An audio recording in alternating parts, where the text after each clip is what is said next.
I'm going to present the Salud Mis Manos program to you, and this is a program that has been funded by CPRIT by 3 different prevention grants. So we've been able to adapt and build it for community health organizations to deliver with community health workers and lay health workers in community settings.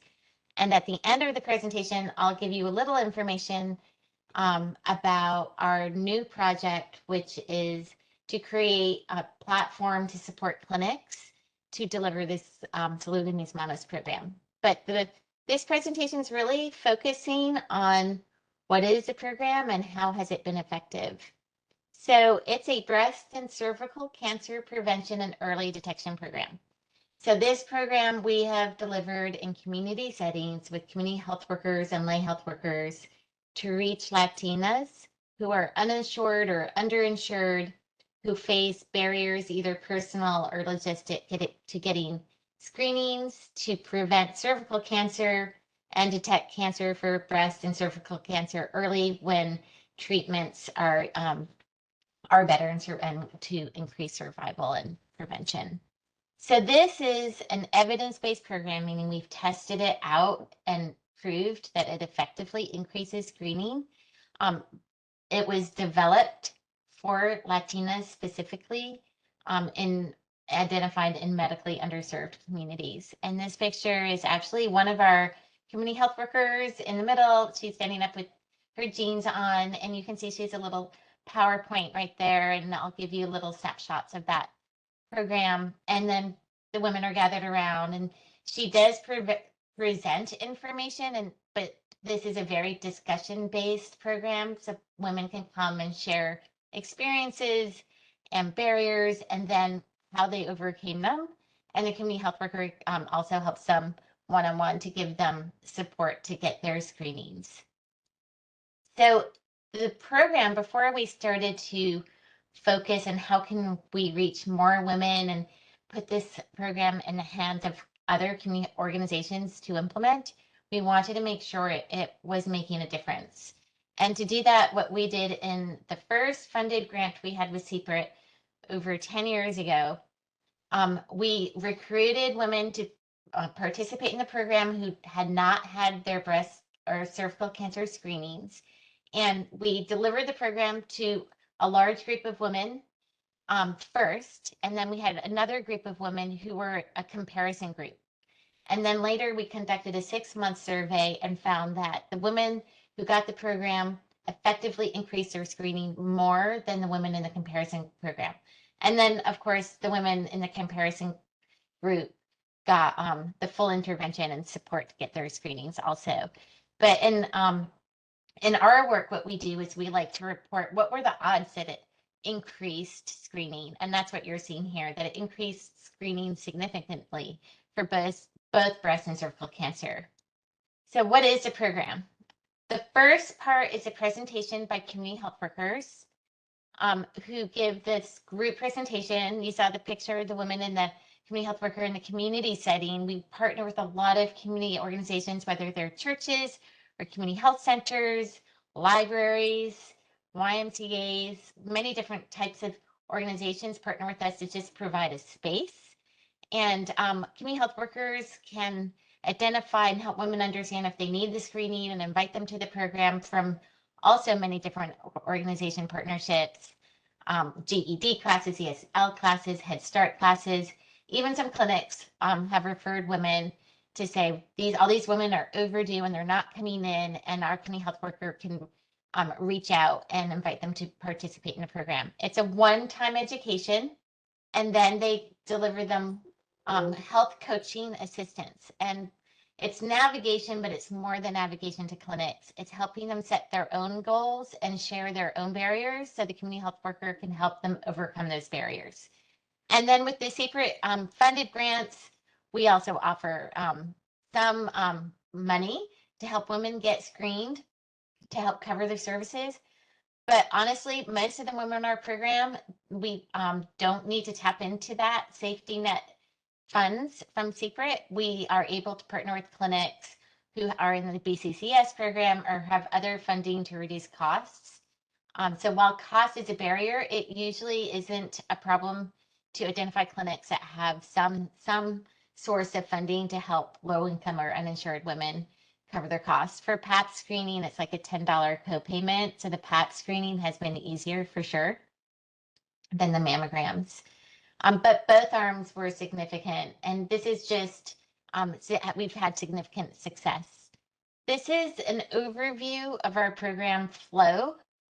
So one component I didn't mention was the social marketing community awareness. And I did mention that we work a lot with different community organizations, either providing space or helping community health workers connect to groups of women where they can invite them to understand what their screening needs are and invite them to the program.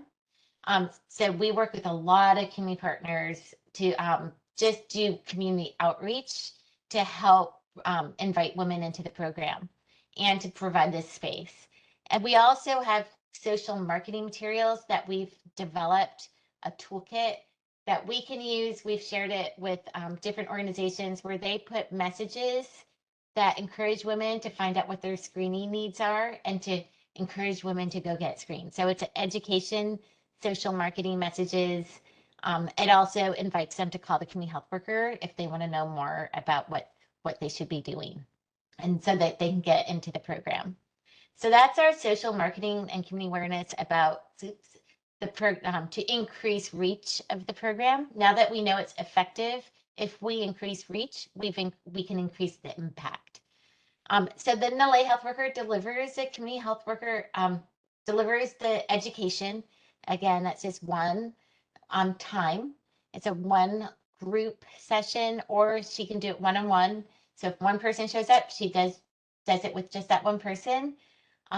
We've had some success in doing group education to large groups, and then helping identify who has unmet screening needs, and then invite them to do more one-on-one work with the coach to get into the screening. If they don't come in person for that education, the community health worker will then invite them to do it over the phone. And we developed the phone education because we saw from our first implementation of the study that we missed a lot of women who just never showed up for the education session. So we didn't want to give up on them. If they had barriers to screening, maybe those same barriers were preventing them from attending an education session. So we developed the phone education for that to meet the needs of those women. So attendance was not a barrier to getting involved with the SEMM program.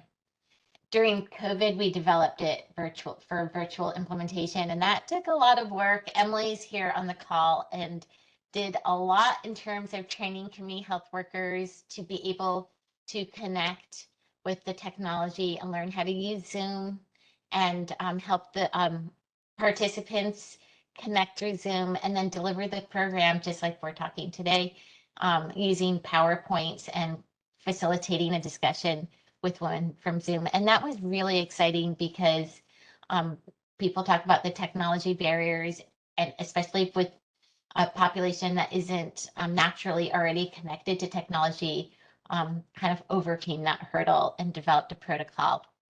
And then the SEMM telephone, again, I mentioned that they can just do it all over phone now.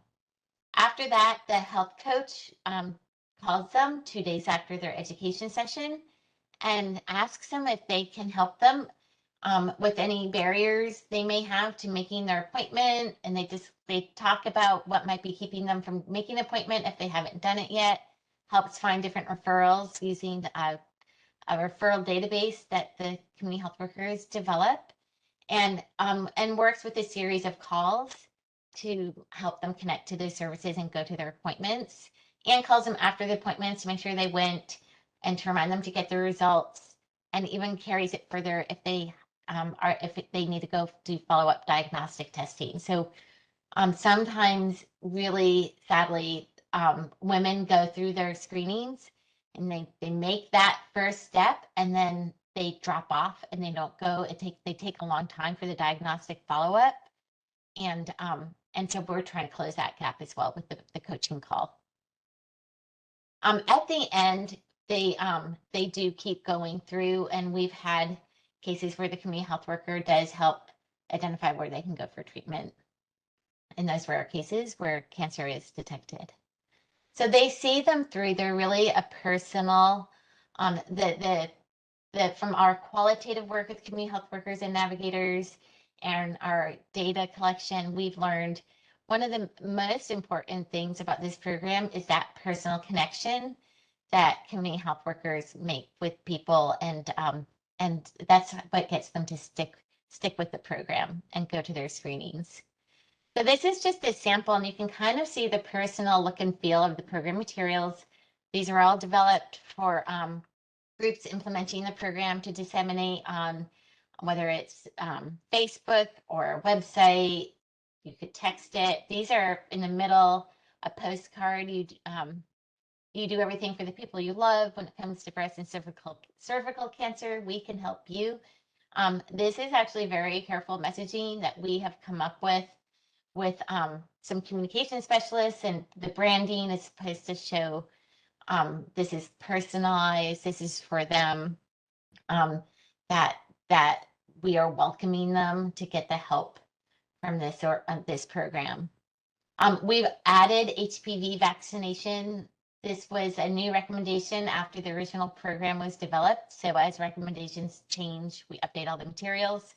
And because HPV vaccine prevents nearly all cervical cancers, we're promoting it for the young adults in our program. So anyone 18 through 26, we are encouraging them, and we've developed a whole education component around HPV vaccination for young adults. And we share it with the older adults if they want to bring it up with the provider and ask the provider if they can benefit from the vaccine still. They learn that information. So you can see we have flyers, posters, postcards, and this is a toolkit. This is just a sampling of that toolkit. During COVID, we use these postcards a lot. We've had community health workers go through whole neighborhoods and put them in doors, or gave them mail out, sent a mail out at one point in time to make sure people were still getting their recommendations, even if they weren't going to the doctor. So the lay health worker education is it was developed for community health workers. So actually it is certified by the Department of State Health Services now, and Emily's a trainer, certified trainer, so she can give CE credits to any community health worker getting the training. And these are the components so that they can become certified to deliver the program. And it's all the different components and steps of the program that they get trained in. This is just a sample from the PowerPoint that we've developed that community health workers use when talking to women about what is the screening for, why does it work, and the story of the education goes through some of the important addresses, some of the important barriers we've heard, and and the community health worker facilitates a discussion around those barriers. So, one thing I was going to say about this was, you can tell from these samples, we have really worked hard to make this rely on very little text, so that if we had people with it 8th grade or less literacy, they could follow along and get the messaging from the materials, in addition to the community health worker. So from 2015 to 2019, so not including the first CPRIT funded study, we have been able to reach, and this is the community health worker one-on-one reach. This isn't counting every single postcard we sent out, but we've been able to reach over 8,000 women. The community health workers have used our assessment tool to help women identify if they're due or overdue for a mammogram or a cervical cancer screening test and an HPV vaccine. And if she's due for any of those, then she can be invited. She's invited to participate in the program. So over 8,000 women learned about that they were overdue and got a strong recommendation from the community health worker. And with the assessment, the community health worker gives them print education about why they need their screening and who's eligible for screenings. The community health worker then invited them to the education and delivered. Our community health workers delivered over 4,000 education sessions. Education sessions over 4,000 women. And you can see over 3,000 got their education that needed a mammogram. It's pretty split for MAM and PAP. And then HPV is much smaller because during this time period, we were adding the HPV vaccine only to the women who needed who were in the age group. We weren't recruiting specifically for that until later.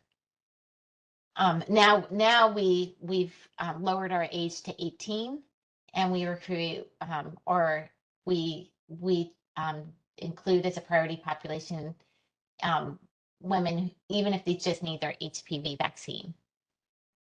Among those who do the education, about 3,000 opted into the health coaching navigation call. And from our analysis of one period of 3-year period of the project, we looked at the navigation calls, and we saw that it takes about an average of 3 calls for a woman in the navigation session to complete her needed screening.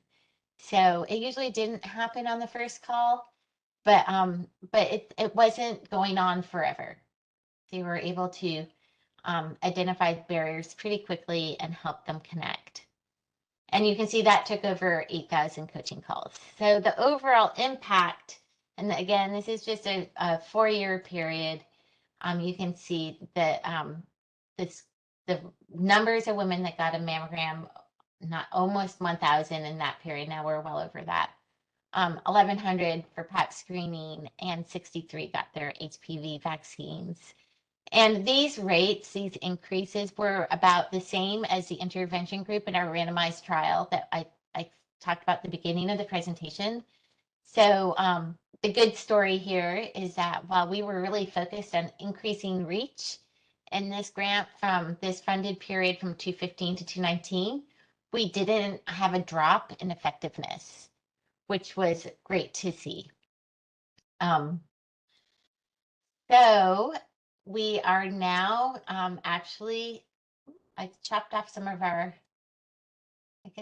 the map chopped off some of our counties. We're in 36 counties going down to the Rio Grande Valley area. And you can see up on the Panhandle, we have 4 new county areas out in the El Paso, well, very north, in the Panhandle area near Amarillo, Texas. And we have to date trained over 295 community health workers and have hired on our project during this period, at least in one point in time, not all of them at the same time, 36. Are they 36 active community health workers right now, Emily? No, I didn't think so. Yeah. So, but during this period, they came and they went. But we've had a core group, I'll say probably core group of about 5 community health workers since about 2011.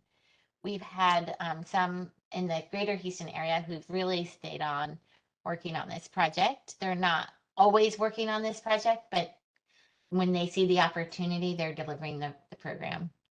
And we've had a pretty consistent reach in the greater Houston area.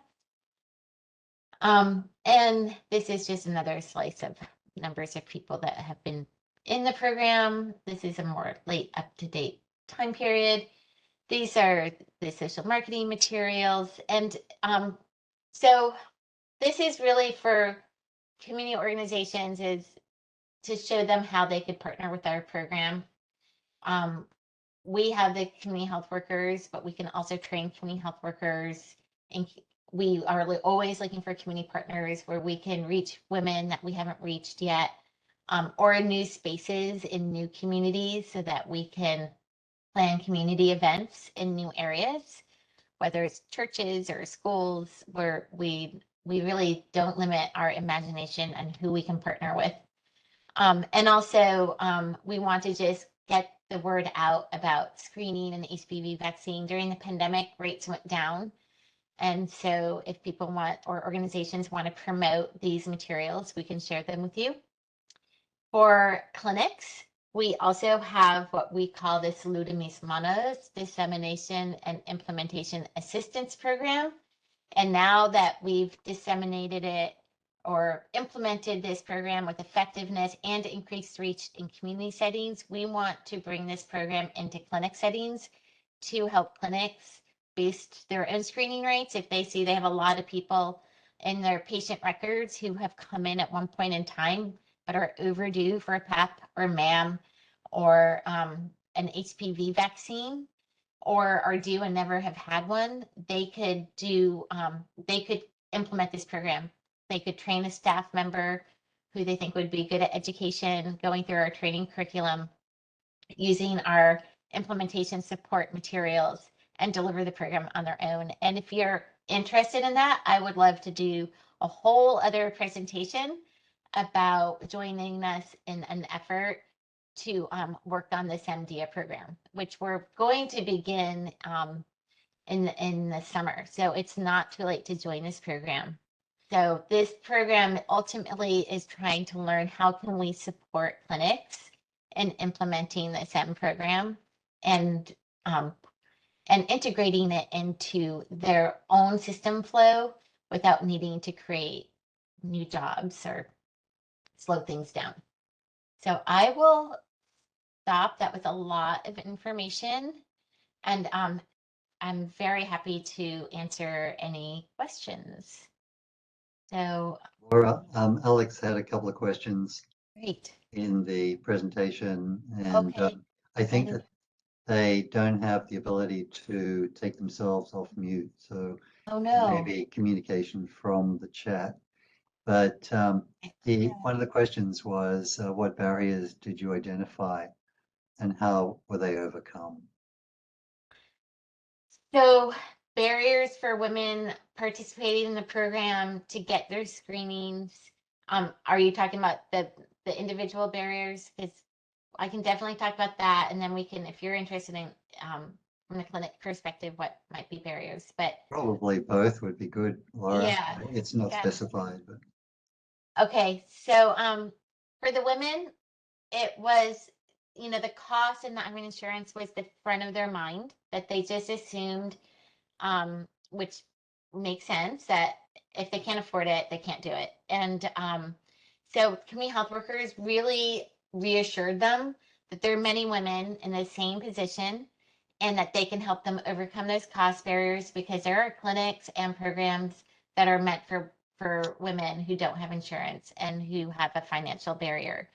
So the community health workers, one of the things we do with community health workers when we're setting up the program in a new area is we identify all the safety net clinics, and the community health workers call them up and they find out what are the co-payments, what is the reduced rate for uninsured women, and they compile it all in a spreadsheet basically. Who's at the front desk, what languages do they speak, what bus routes are you on, and so that when they're talking to women, they can say, where are you? Where, and they can pull up their clinic list and they can help them identify which clinic would be a great clinic for them to go to. And then the woman may say yes, but they don't speak Spanish, or, I'm afraid to go because I'm embarrassed by getting a cervical cancer screening. So then they talk about those barriers. So I will say cost, making time for it, and the language sometimes comes up, but it's not like the top three. Emily, I think cost and insurance are usually our top two when we're looking at our barriers. And the next one after time is not knowing where to go. So a lot of the people that we are reaching out to are either newcomers or maybe not so new, but they just haven't found a place where they can get their services at an affordable rate. Some of them will have gone to many of the FQHC, I want to say lookalikes, but they're not even, they're pretenders. And so there's like a lot of the Clínica Hispana or all these other ones that charge $20 for every step of the way and end up being a hefty fee. So they're a little freaked out about that. Yeah, and in Houston at least, and other cities, they may be going to clinics for their kids, but those clinics can't help them. Like they don't know where they should go for their own services sometimes, especially a mammogram. So one of the things that is a proxy for getting a provider recommendation and referral is community health workers basically are standing in that place and saying, yes, you need this. And first of all, acknowledging that they're due and could benefit from this, and then motivating them with not just information, but you can do this and I'm going to help you. And other women just like you felt the same way, but we can make it happen together, and really partnering them to overcome their barriers. But the logistic barriers are still strong. The ones that are lower in the list, they're there, but they're not, they're not the most important from what we've seen. They're embarrassed, they're nervous, or for HPV vaccine, there are new ones coming up that they've heard some misinformation about vaccination. But and then for clinics, what we've heard when we talk to clinics is, well, they're worried they can't make time for it. And then we talk to them about, well, what, do you have people calling women to remind them come in? Because that's a perfect time for it, and it's effective. So some things that we do with clinics is we can do a process flow and help them decide where it could fit in to that process. And Dr. Shigag and I are working on a project together where we've developed decision supports for clinics, this MDS support, so that it can help clinics overcome barriers they think they may have to implementing the program and help them put it into place in their clinic setting.